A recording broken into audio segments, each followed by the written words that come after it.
12th of August, 30 BC. Alexandria, mausoleum of the Ptolemies. The air inside is thick, heavy with the cloying sweetness of incense and the unmistakable metallic tang of despair. It is a cold that has nothing to do with the temperature of the stone, a cold that seeps from the marble walls and into the bones.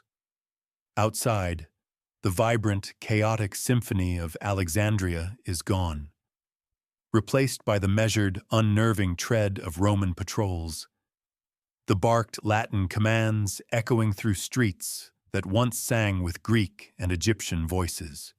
Inside this final, opulent fortress, there is only the rustle of linen and the quiet, almost imperceptible whisper of two loyal handmaidens, Iris and Charmian. Cleopatra VII, Philopator, the last pharaoh of Egypt, the last of the Ptolemaic line, sits adorned in her full ceremonial regalia. The gold is impossibly heavy, a physical manifestation of the 300-year-old dynasty she now carries alone. Each jewel, each intricate piece of the vulture crown of Isis feels like a lead weight pulling her down into the earth. She can hear the phantom sounds of her own history, the roar of the Alexandrian mob that once adored her, the gentle lapping of the Nile against her royal barge, the confident, booming laughter of Julius Caesar, the passionate, reckless promises of Mark Antony. All ghosts now. The world has shrunk to this single, sealed room, a gilded tomb before the tomb. She is not merely waiting for death. She is staging it, preparing her final political act on the world stage.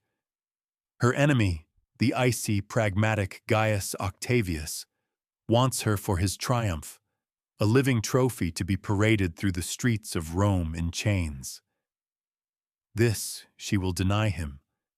The sensation she feels is not fear, but a profound, hollowed-out weariness, the exhaustion of a gambler who has played for the highest stakes imaginable and has just seen the final card turn against her.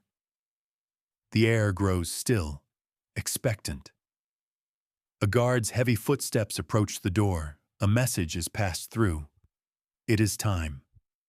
This is the end of a queen, the end of a kingdom, the end of an era, all contained in the suffocating silence of a single stone chamber. This is the narrative of her, the last true monarch of the Hellenistic age, a woman who held the destiny of the known world in her hands not once, but twice, and yet lost it all. This was the saga of Cleopatra, the serpent of the Nile, a ruler whose brilliance was matched only by the catastrophic scale of her failure. To understand this woman, we must ask the core question that echoes from her tomb through 2 millennia of history. Why? Why did the Queen of Kings, a woman of formidable intellect, vast wealth, and unparalleled charisma, who seduced 2 of the most powerful men Rome ever produced, preside over the final, irrevocable death of her kingdom? How could a politician so adept at the savage game of Ptolemaic court intrigue, a diplomat who conversed in 9 languages and charmed hardened Roman generals, make the series of catastrophic miscalculations that led her here, to a basket of figs and the bite of an asp? It is a paradox that has fascinated and baffled historians for centuries. She was not a mere puppet queen.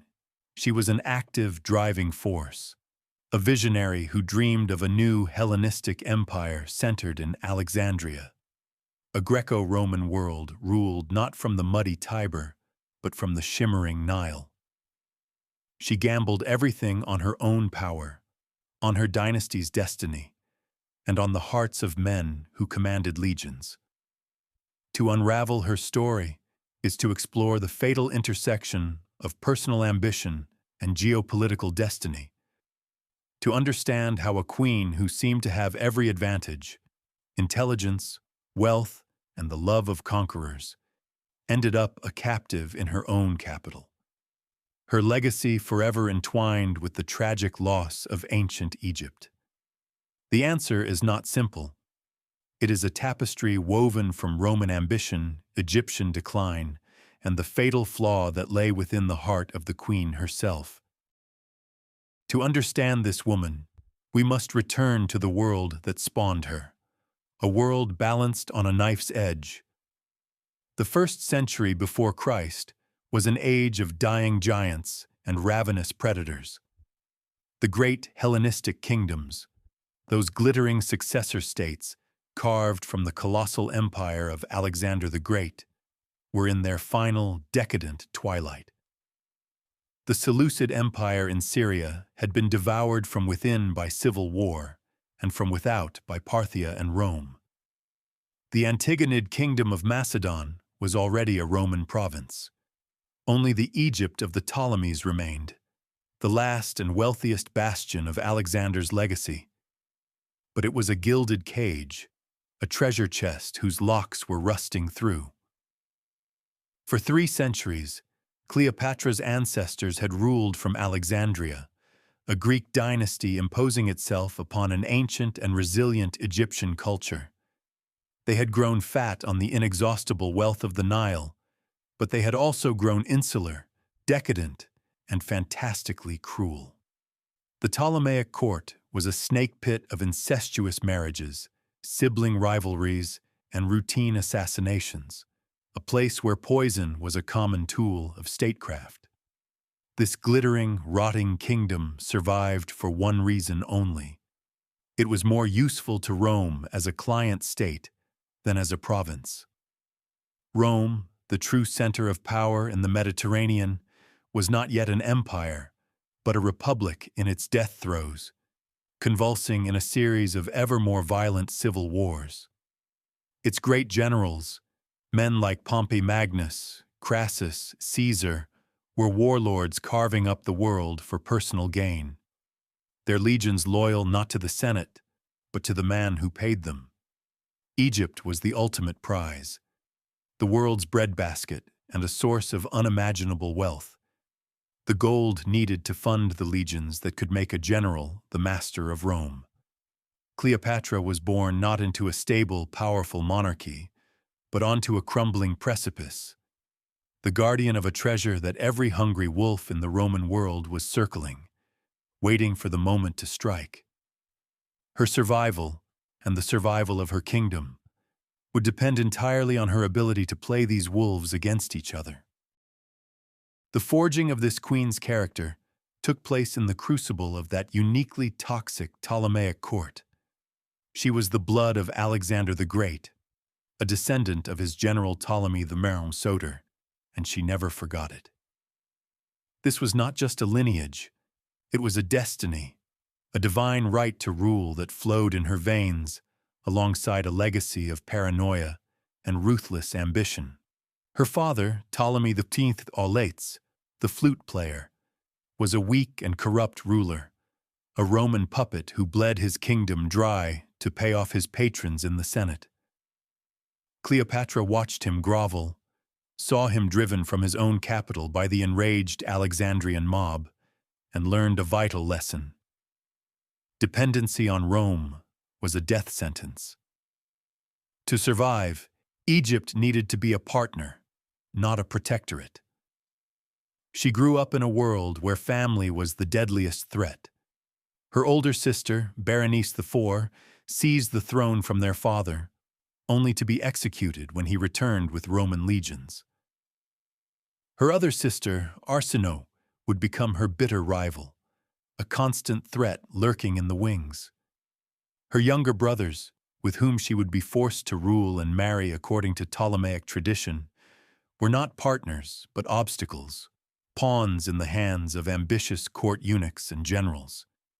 This was her education, a masterclass in conspiracy, betrayal, and the absolute necessity of striking first. While Roman aristocrats studied rhetoric, Cleopatra studied poison. While they debated in the Senate, she learned the silent language of the palace corridors. She was exceptionally intelligent, a polymath who, according to the chronicler Plutarch, was one of the few Ptolemaic rulers to bother learning the Egyptian language, allowing her to connect with her native subjects in a way her Greek-speaking predecessors never could. This intellect was her primary weapon, honed to a razor's edge by the constant, imminent threat of a dagger in the back or a poisoned cup of wine. Her childhood was not one of innocent royalty. It was a brutal, Darwinian struggle for survival that stripped away all sentiment and left behind a core of diamond-hard pragmatism and an unshakable belief in her own destiny. Her first true step into the great and terrible game of power was not a coronation, but an exile. Upon the death of her father, the flute player, the throne passed to her and her 10-year-old brother, Ptolemy VII, with whom she was forced to marry. From the outset, Cleopatra, a mere 18 years old, refused to be a symbolic co-ruler. She issued decrees in her own name. Her face appeared alone on the coinage, and she made it clear that she was the senior and sole power. This was an audacious and unprecedented move in a court controlled by powerful figures who preferred a pliable boy king. The chief among them, the eunuch Pothinus, saw this ambitious young woman as a direct threat to his own influence. He orchestrated a palace coup, turned the court and the army against her, and drove her from Alexandria. This was her first catastrophic failure, a humiliation that could have broken a lesser spirit. Cast out, she was a queen with no kingdom, a pharaoh with no throne. But it was in the harsh, unforgiving landscape of the Egyptian desert and the wastes of Syria that the true Cleopatra was forged. Instead of despairing, she began to fight back. She proved herself to be more than a palace creature. She was a leader. She moved through the eastern provinces, rallying support, raising a mercenary army, and preparing to wage a civil war against her own brother. This period of exile was her crucible. It taught her self-reliance. It forced her to learn the arts of military logistics and recruitment. Most importantly, it ingrained in her a fundamental understanding. The throne of Egypt could not be held by divine right alone. It had to be seized and defended with gold, with cunning, and with steel. She was no longer just the daughter of a weak king. She was a warlord in her own right, waiting on the eastern border of Egypt, a coiled serpent ready to strike, searching for an opportunity, an ally, a weapon powerful enough to reclaim her birthright. The world was about to provide one. Behind the tactical brilliance and political maneuvering lay a deeper, all-consuming motivation, an inner demon that drove every decision she ever made. This was the phantom of a lost empire. Cleopatra did not see herself as merely the ruler of Egypt. She saw herself as the heir to Alexander the Great, the rightful inheritor of his vast, world-changing dream. She looked at the fractured Hellenistic world, with its petty kings and decaying dynasties, and saw not an ending, but a potential new beginning. Her ambition was not simply to preserve Egypt's independence, a goal that was already becoming untenable in the face of Roman expansion. Her goal was far grander, almost unimaginably audacious. She aimed to reverse the tide of history. She dreamed of forging a new Eastern Empire, a synthesis of Greco-Macedonian and Egyptian power, with its political, cultural, and economic center not in Rome, but in her magnificent Alexandria. This was not just a desire for personal power. It was a deeply held belief that the future of civilization lay in the East, in the sophisticated, ancient cultures that Rome, in its brutal, militaristic fashion, was systematically conquering and absorbing. She saw the Romans as powerful but crude, masters of warfare but inferior in culture and intellect. Her secret motivation was to use Rome's power against itself, to harness the strength of its greatest men and bend it to her own dynastic and imperial purposes. This phantom of a restored Alexandrian empire explains everything.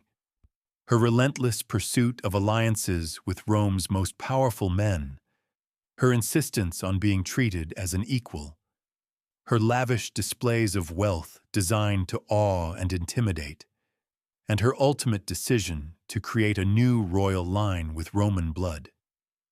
She was playing for stakes that no one else, not even her Roman lovers, fully understood.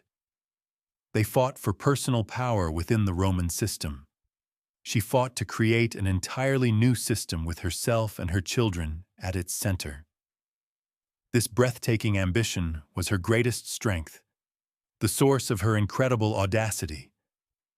But it was also the seed of her destruction, a hubris that led her to fatally underestimate the cold, unified resolve of her true enemy. The fateful encounter that would define the first half of her career arrived with the chaos of the Roman Civil War. In the year 48 BC, the great general Pompey Magnus, utterly defeated by Julius Caesar at the Battle of Pharsalus, fled to Egypt seeking refuge. It was a moment of supreme crisis for the court of the boy king Ptolemy III. His advisors, Pothinus chief among them, made a fatal calculation. Believing Caesar to be the undisputed master of the world, they decided to curry favor with him by assassinating Pompey. It was a gruesome, foolish act that backfired spectacularly. When Caesar arrived in Alexandria just days later, he was presented with his rival's severed head and signet ring. The Roman was not pleased. He was disgusted. Pompey was a Roman consul, the husband of his own deceased daughter, and his murder by a foreign puppet king was an insult to the majesty of Rome. Caesar, though possessing only a small force, seized control of the royal palace and established himself as the arbiter of the Egyptian succession crisis. It was in this tense, volatile environment that Cleopatra made her legendary move. Smuggled past her brother's guards and into the palace, she was, according to the famous story recounted by Plutarch, delivered to the 52-year-old Roman dictator rolled up inside a carpet, or in some accounts, a laundry bag. The sheer theatricality and audacity of the act were pure genius. At the moment the carpet was unrolled, a 21-year-old queen, believed to be miles away with her army, appeared at the feet of the most powerful man in the world. This was not the act of a supplicant. It was the bold gambit of a master strategist.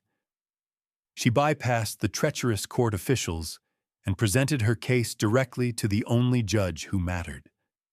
She used her charm, her formidable intellect, and her fluent Greek to captivate Caesar, presenting herself not as a defeated exile, but as the rightful and wronged ruler of Egypt. That night, she became his lover, a decision of cold, calculated political genius. She had found her weapon, the one force on earth capable of destroying her enemies and placing her back on the throne. She had bound her destiny to that of Julius Caesar. The immediate consequence of this union was war. Cleopatra's gamble had enraged Pothinus and the supporters of her brother, Ptolemy the Phrygian. They saw Caesar not as an arbiter, but as a foreign invader, and his new alliance with the exiled queen as a declaration of war. The royal army, under the command of the general Achillas, laid siege to Caesar and his small contingent of Roman forces, who were barricaded in the palace district of Alexandria. Thus began the brutal and chaotic Alexandrian War, a conflict fought street by street through the magnificent capital city. For months, Caesar and Cleopatra were trapped, fighting for their very survival. During the fierce fighting, parts of the legendary Library of Alexandria were accidentally burned, a symbol of the destructive clash between the old world and the new.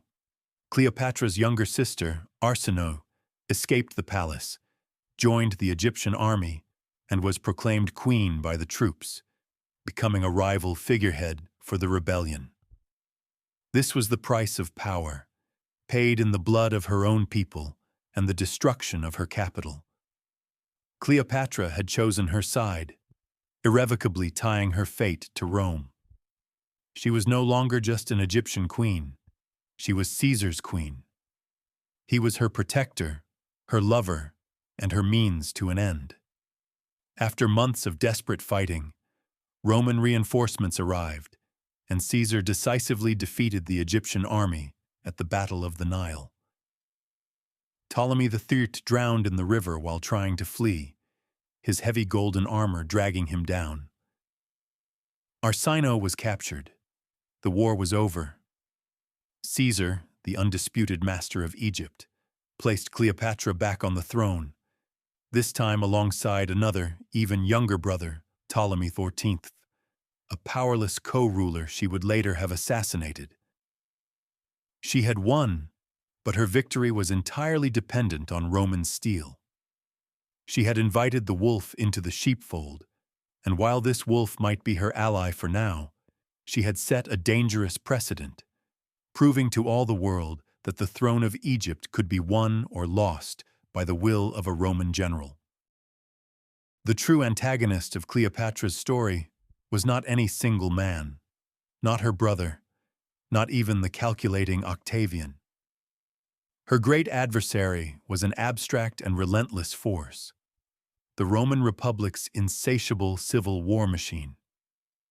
To understand her tragedy, one must understand the nature of the beast she tried to tame. The Rome of the 1st century BC was a system devouring itself. Its constitution, designed for a small city-state, was wholly inadequate for governing a vast Mediterranean empire. Power had fallen into the hands of ambitious individuals, proconsuls and generals who commanded vast professional armies loyal only to them. The state was in a perpetual state of crisis, lurching from one civil war to the next as these titans, Marius, Sulla, Pompey, Caesar, Antony, Octavian, fought for ultimate control. This machine was fueled by an unquenchable thirst for two things: money and military glory. The vast wealth of the eastern provinces was the lifeblood of these conflicts, financing the legions that were the ultimate arbiters of power. Cleopatra's Egypt, with its immense agricultural wealth and overflowing royal treasury, was the single greatest prize. She understood this perfectly. Her strategy was not to fight Rome, an impossible task, but to co-opt its power by backing a champion, a single powerful Roman who could win the civil war and then, as master of Rome, act as her partner and protector. This was the logic behind her alliance with Caesar. She gambled that he would emerge victorious, establish a new order, and secure her throne as part of his grand design.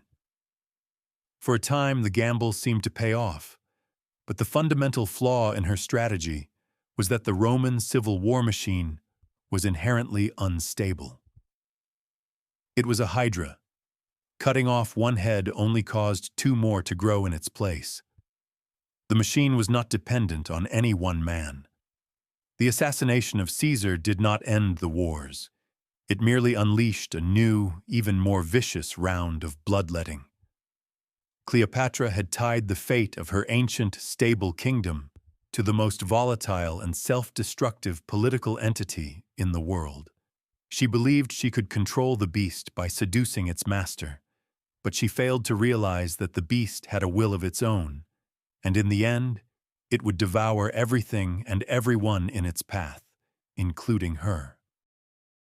The first great catastrophe of her reign, the fatal mistake that shattered her meticulously constructed world, occurred not in Alexandria, but hundreds of miles away in Rome. The Ides of March, 44 BC. On the floor of the Roman Senate, Julius Caesar lay dead, stabbed 23 times by a conspiracy of senators who called themselves the Liberators. At the time, Cleopatra was in Rome, living in Caesar's villa across the Tiber. She had arrived in the capital in 46 BC, a tangible symbol of Caesar's conquest of Egypt, bringing with her their infant son, Caesarion. Her presence was both a scandal and a spectacle.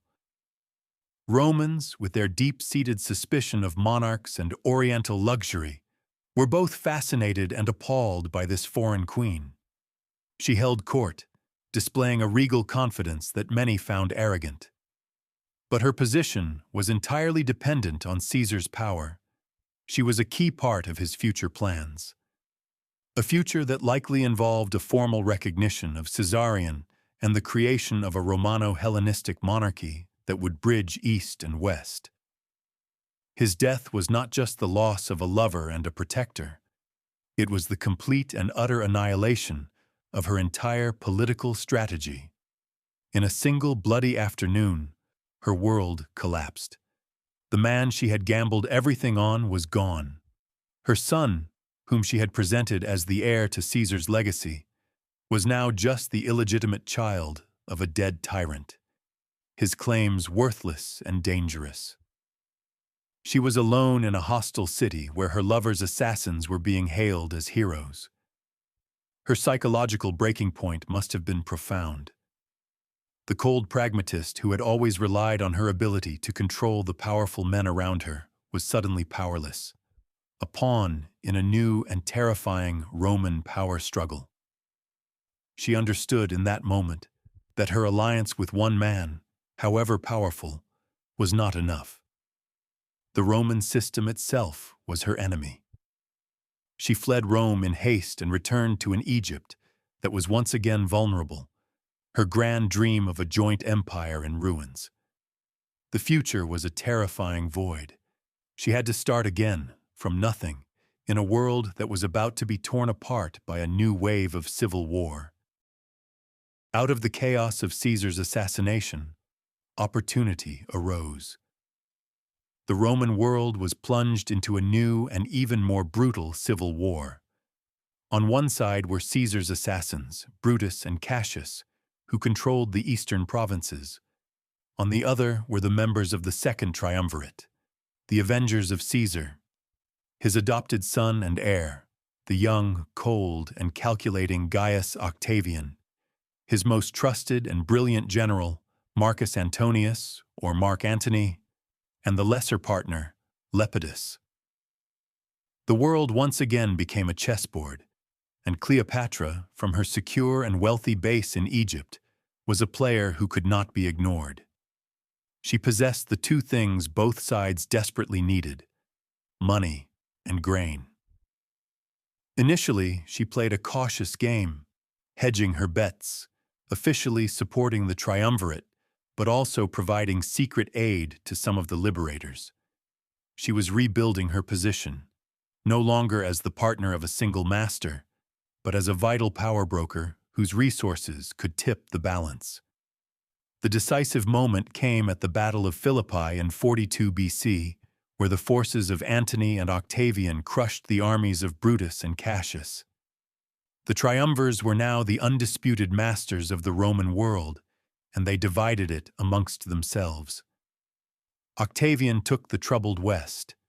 Antony took the fabulously wealthy and glamorous east. This was the chance Cleopatra had been waiting for. The most powerful Roman in her part of the world was Mark Antony, a man known for his military prowess, his epic appetites, his love of Hellenistic culture, and his personal loyalty to the memory of Julius Caesar. He was, in many ways, the polar opposite of the ascetic and calculating Caesar. Where Caesar was pragmatic, Antony was passionate. Where Caesar was controlled, Antony was reckless. Cleopatra saw in him a new champion, a new partner, a man whose character she believed she could understand and manipulate. She received a summons from him to meet at Tarsus, in modern-day Turkey, to answer for her ambiguous role during the war.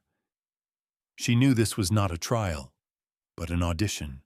Her second great gamble was about to begin. The meeting at Tarsus in 41 BC was not a diplomatic negotiation. It was a masterpiece of political theater, a sensory assault designed to overwhelm and conquer the most powerful man in the East.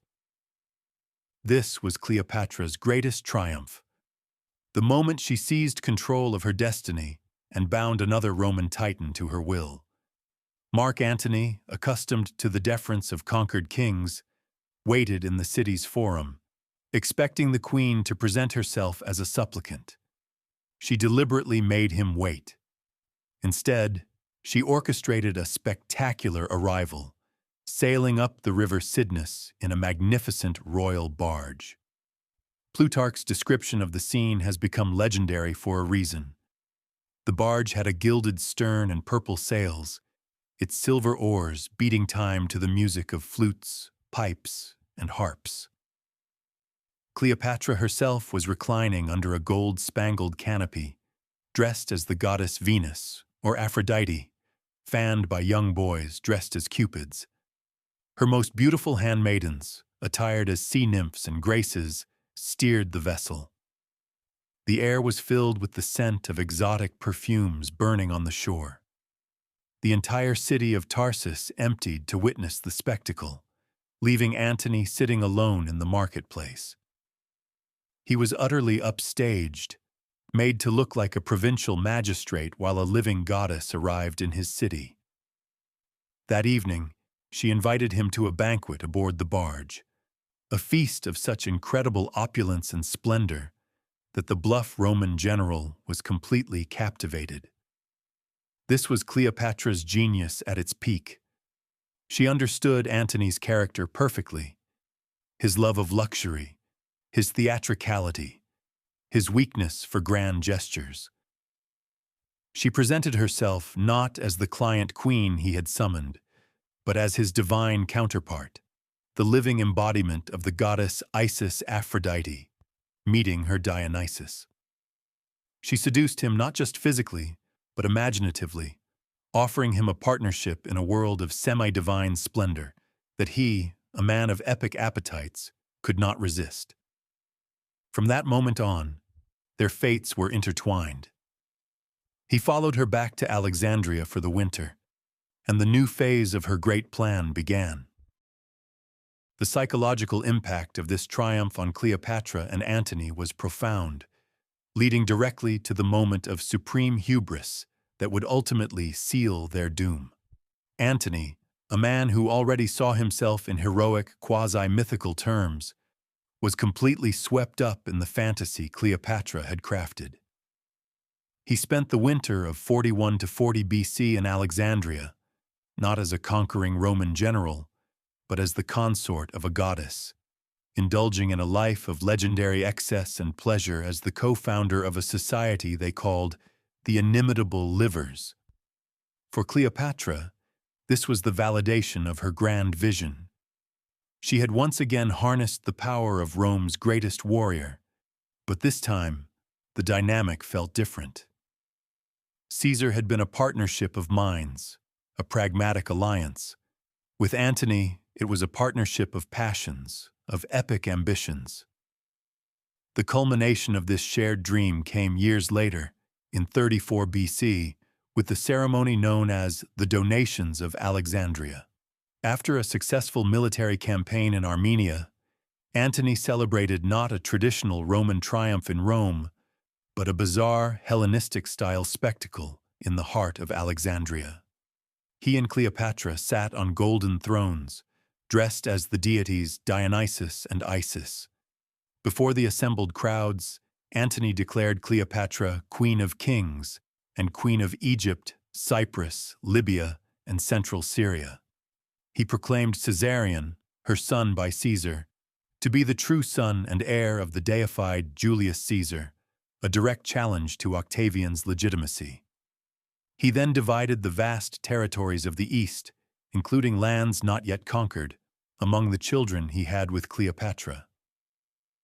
Alexander Helios was named king of Armenia and Parthia. His twin sister, Cleopatra Selene, was made queen of Cyrenaica and Libya, and the youngest, Ptolemy Philadelphus, was given Syria and Asia Minor. This was the absolute peak of their power, the moment of supreme overconfidence. It was a public declaration of their intent to create a new imperial dynasty, a Romano-Egyptian empire, to rival and perhaps even rule Rome. In their minds, they were no longer just a general and a queen. They were living gods, reshaping the world according to their own divine will. It was a magnificent, audacious, and profoundly foolish gesture that would provide their enemies with all the ammunition they needed. While Antony and Cleopatra indulged in their divine fantasies in Alexandria, a sworn enemy was consolidating his power in Rome, watching and waiting. This was Gaius Octavius, known to history as Octavian and later as the Emperor Augustus. He was the great-nephew and, more importantly, the adopted son and heir of the murdered Julius Caesar. Where Antony was a flamboyant, hard-drinking soldier in his 40s, Octavian was a frail, cold-blooded, and astonishingly patient politician still in his 20s. He was the antithesis of everything Antony represented. He possessed none of Antony's battlefield charisma or personal charm, but he had a genius for administration, a limitless capacity for patient intrigue, and a preternatural understanding of political optics. While Antony played the Hellenistic god-king in the East, Octavian carefully cultivated the image of a traditional Roman, the dutiful son avenging his divine father and working to restore the Republic. He saw the relationship between Antony and Cleopatra not as a romance, but as a mortal threat to his own power and the integrity of Rome itself. He was locked in a power struggle with Antony for the ultimate prize, sole mastery of the Roman world. The donations of Alexandria were the greatest gift Antony could have possibly given him. It allowed Octavian to paint his rival not as a fellow Roman, but as a traitor who had gone native, a man bewitched by a foreign sorceress, a general who was giving away Roman territory to his illegitimate foreign children. Octavian was a master of propaganda. He began a relentless and brilliant smear campaign, portraying Cleopatra as a decadent, power-hungry harlot who aimed to move the capital of the empire to Alexandria and enslave the Roman people. He skillfully contrasted Antony's Oriental decadence with his own Roman austerity and traditional values. He was a patient spider, slowly weaving a web of political support in Italy, consolidating his control over the Western legions and waiting for the perfect moment to provoke a final, decisive confrontation.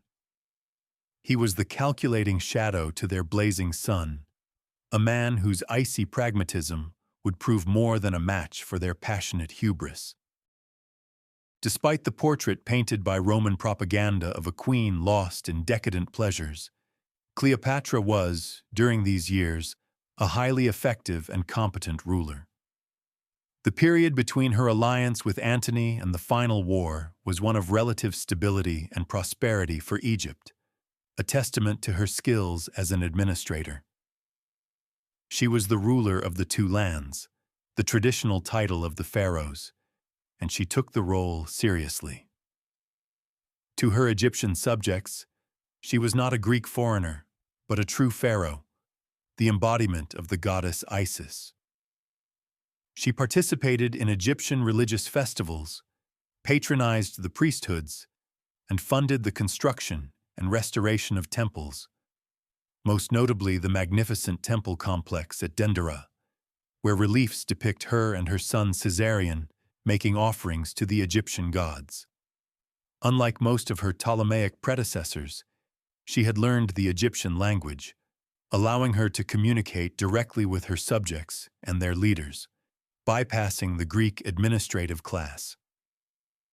This was a politically astute move that garnered her immense loyalty outside the fickle mobs of Alexandria.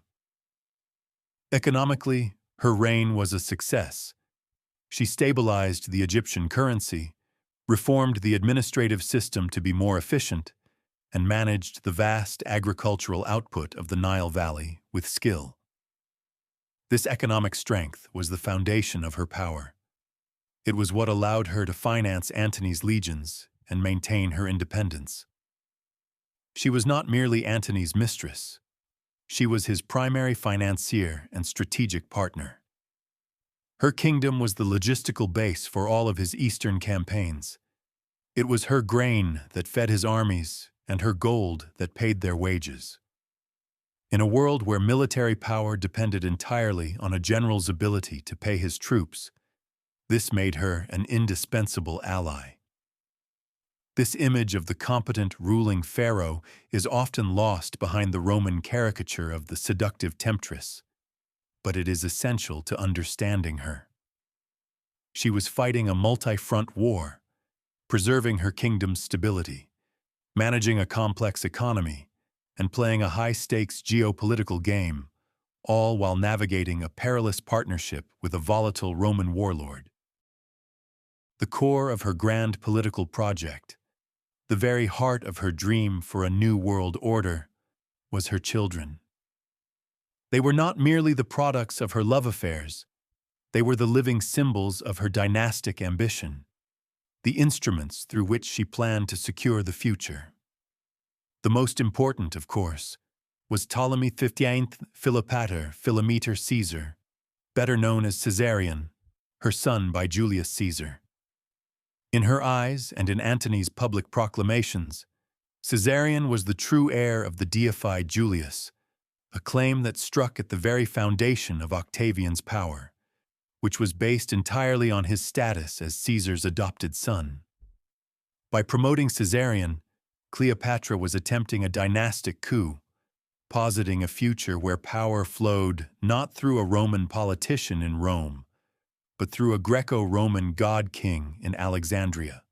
Her 3 children with Antony, the twins Alexander Helios and Cleopatra Selene, and the younger Ptolemy Philadelphus, were the building blocks of this new Eastern Empire.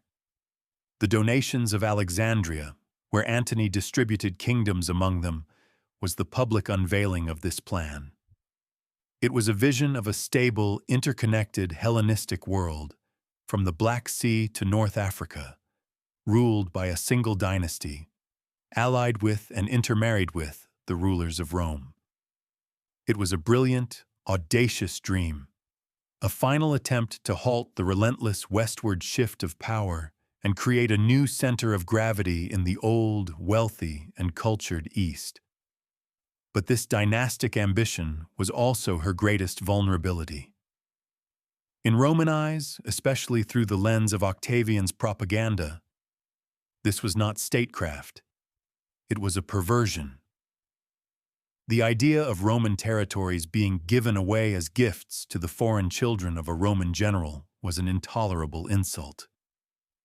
The elevation of Caesarion was a direct threat to the legitimacy of the entire Caesarian faction in Rome. Her love for her children and her fierce determination to build a future for them drove her political strategy, but it also blinded her to the political realities in Italy, forcing her and Antony into a position that was both aggressive and ultimately indefensible. The first cracks in their gilded world began to appear not on the battlefield, but in the war of words. Octavian, with his masterful grasp of public opinion, unleashed a relentless propaganda campaign against the couple in Alexandria. He circulated pamphlets and delivered speeches in Rome that painted a lurid picture of Antony as a man enslaved by a foreign witch, a drunkard who had abandoned his Roman heritage and his honorable Roman wife, who happened to be Octavian's own sister, Octavia, for an exotic queen.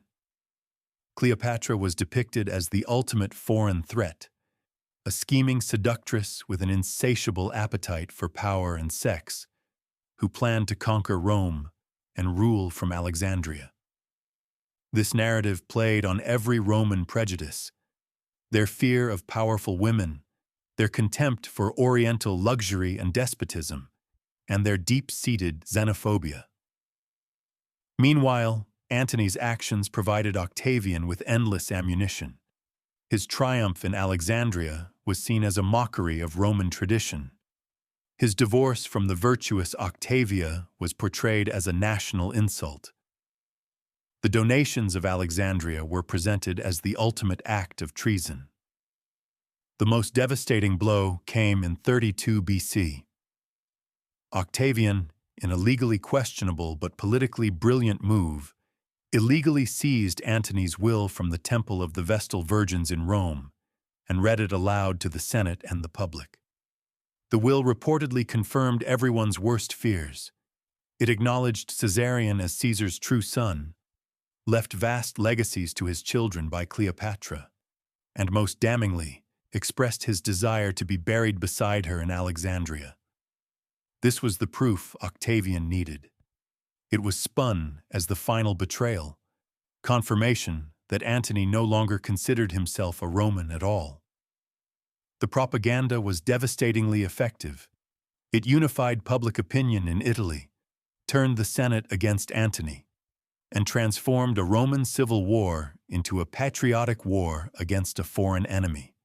Antony and Cleopatra were becoming dangerously isolated, losing the information war before the first sword was even drawn. The point of no return came in late 32 BC. Goaded by Octavian's propaganda and with his support in Rome crumbling, Antony made the fateful act from which there was no retreat. He formally divorced Octavia. This was a calculated insult to Octavian and a clear signal that the alliance of the triumvirate was irrevocably broken.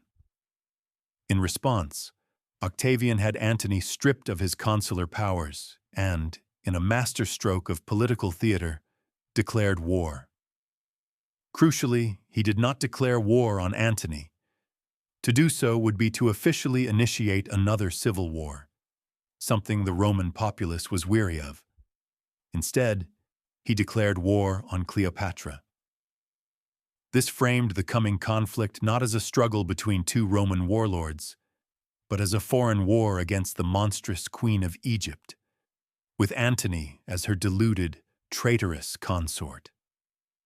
Why did they allow themselves to be cornered like this? For Antony, it was a matter of pride, passion, and a fatal underestimation of his opponent. He was a man of action, confident in his military superiority and the loyalty of his veteran legions. He believed he could crush Octavian in a straightforward battle, and failed to appreciate the power of the political game his rival was playing. For Cleopatra, the psychology of the era was more complex. She was trapped by her own grand ambition. To back down, to have Antony reconcile with Octavia, would have meant the end of her dream. It would have relegated her back to the status of a client queen, her children disinherited, her vision of a new empire shattered. Her all-or-nothing gamble required her to push Antony towards a final confrontation. She believed in their combined strength, in the wealth of Egypt, and in the superiority of their fleet and armies. Together, they made the catastrophic decision to meet Octavian's challenge head-on, accepting the war on the very terms he had so skillfully dictated. They were no longer fighting for control of Rome. They were fighting for their survival against a unified West that now saw them as a foreign menace. The greatest catastrophe, the epic and humiliating defeat that shattered their armies and their dream, came on the 2nd of September, 31 BC, at the Battle of Actium. It was meant to be the decisive confrontation, a massive naval battle off the coast of Greece, where the combined fleets of Antony and Cleopatra would smash the forces of Octavian, led by his brilliant admiral, Marcus Agrippa. On paper, Antony and Cleopatra had a formidable force. Their ships were larger and heavier, like floating fortresses, designed for boarding actions. Agrippa's fleet consisted of smaller, more maneuverable Liburnian galleys. For days, the two massive fleets faced each other in the bay. The battle, when it was finally joined, was a chaotic and confusing affair. The heavy Antonian ships found themselves unable to maneuver effectively and were swarmed by Agrippa's lighter vessels, which harried them with projectiles and rammed them with impunity. The turning point of the battle, and one of the most debated moments in ancient history, came in the afternoon. For reasons that are still unclear, was it a pre-planned escape, a signal for a breakthrough, or a moment of panic? Cleopatra's squadron of 60 ships, held in reserve, suddenly raised its sails and broke through the center of the fighting, fleeing the battle and heading for Egypt.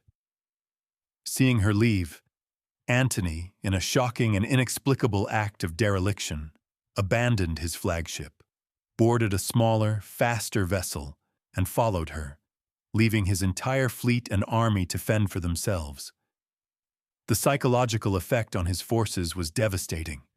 Seeing their commander desert them, their morale collapsed.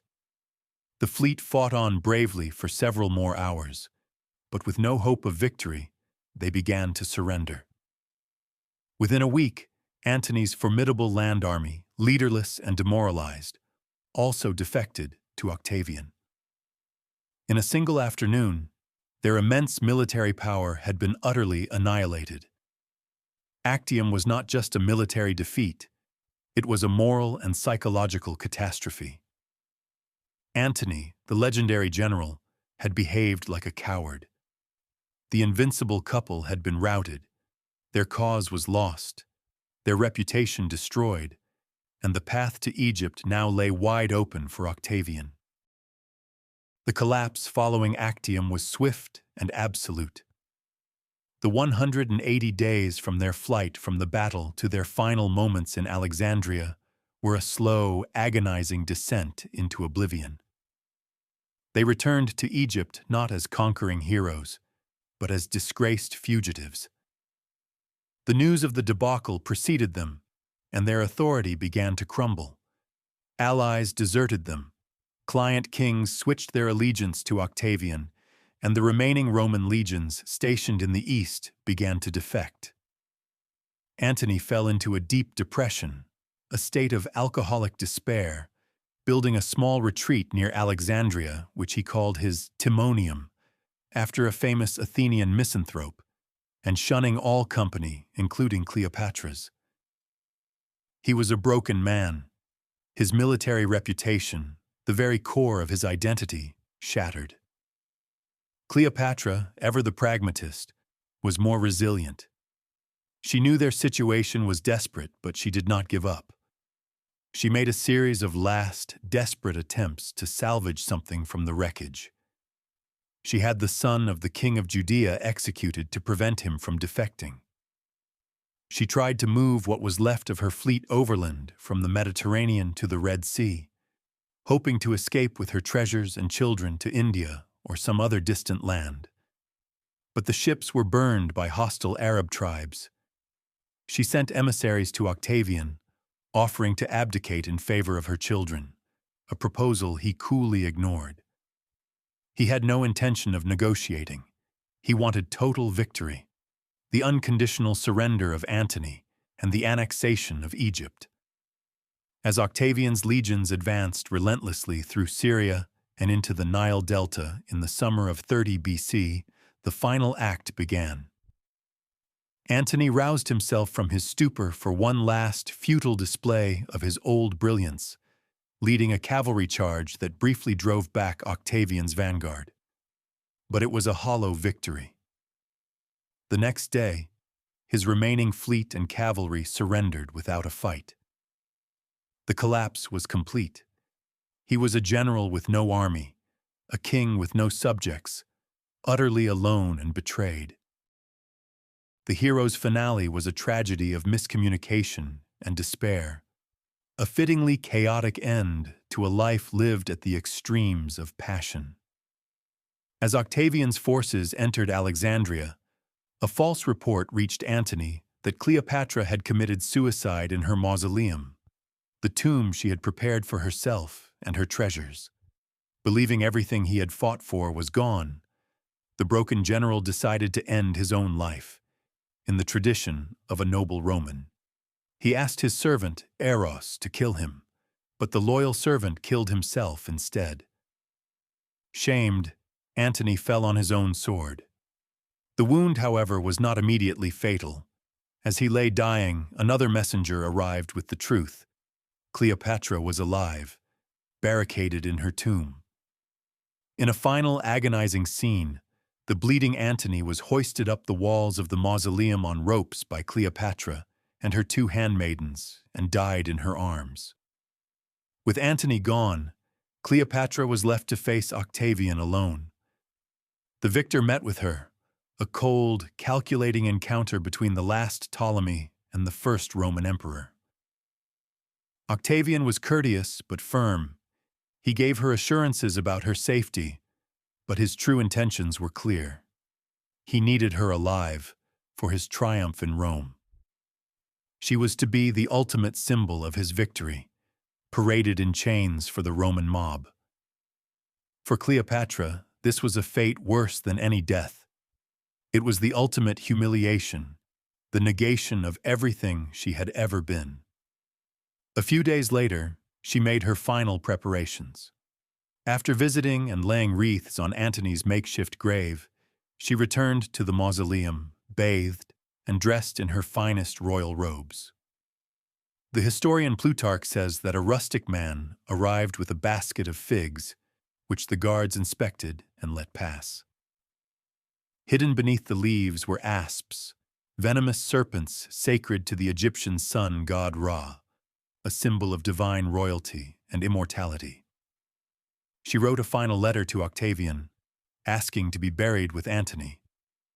When his men broke down the doors, they found her dead on her golden couch, dressed as a queen, with her two maids, Iris and Charmian, dying at her feet. She had staged her own death as her final act of defiance, a queen to the very last breath. Her legacy was immediately and permanently contested, a conflict of interpretations that began the moment Octavian's men broke into her tomb. For the victorious Romans, and for the centuries of Western tradition that followed, she became the ultimate cautionary tale.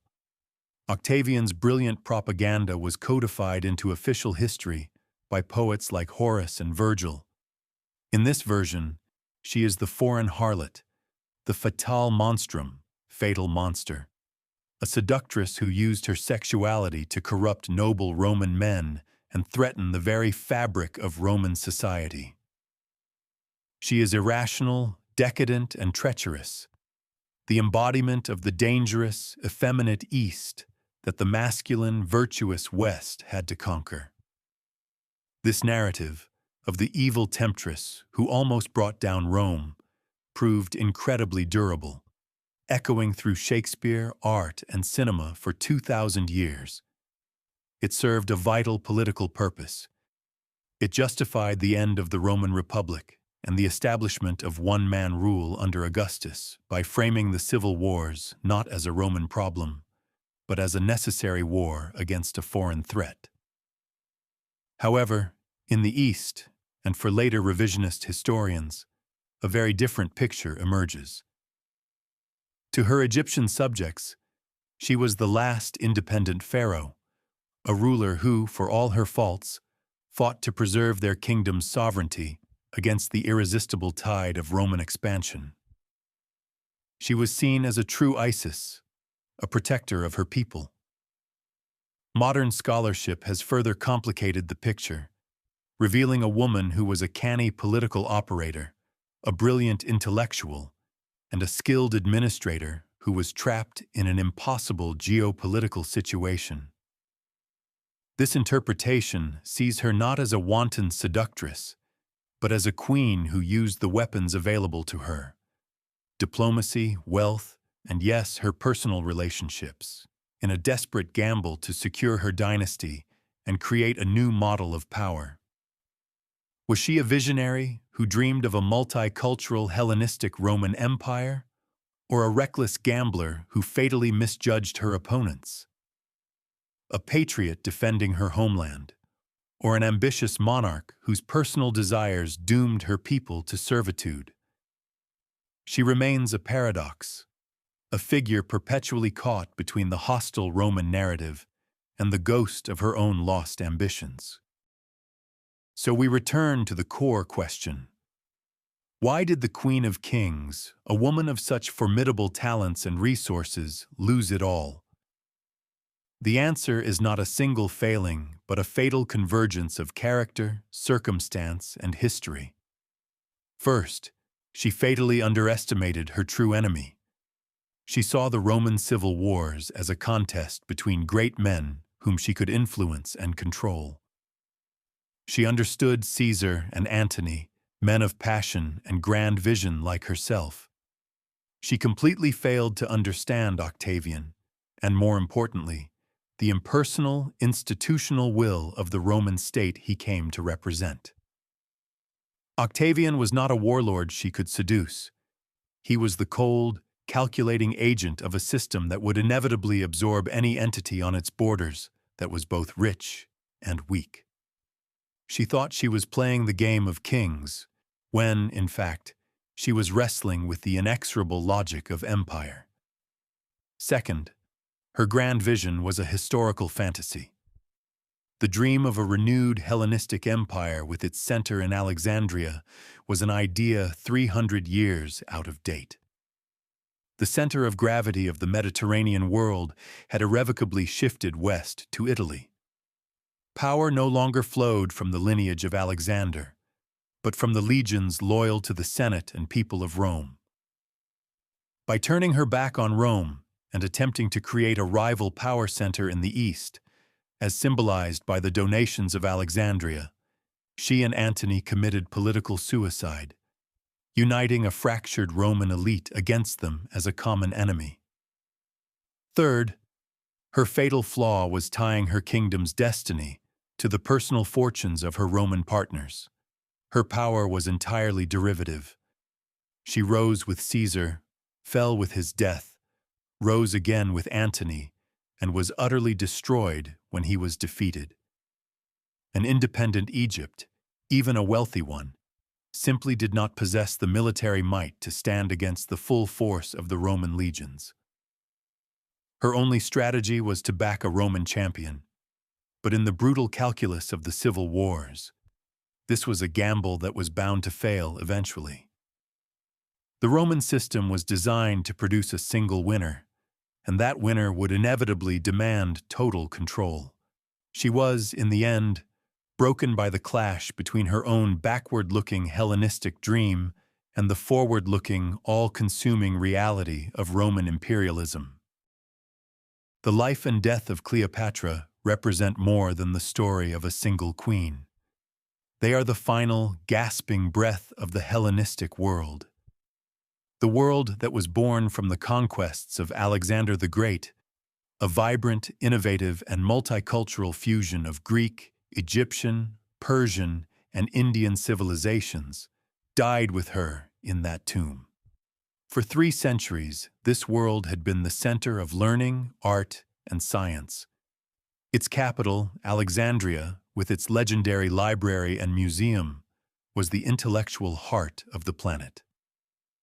The Ptolemaic kingdom was the last significant remnant of this legacy, a final bastion of Greek rule and culture in the East. Her defeat and the subsequent annexation of Egypt by Octavian marked a profound and permanent shift in the world order.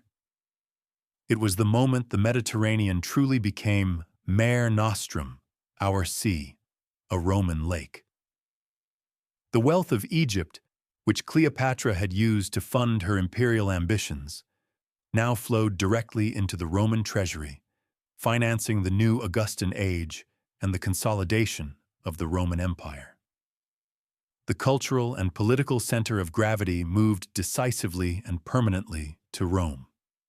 The great dialogue between East and West, which Cleopatra had tried to embody and control, was over, replaced by a monologue of Roman domination. Her story is the universal lesson of the clash between an old, sophisticated but decadent civilization and a younger, more vigorous, and relentlessly expansionist power.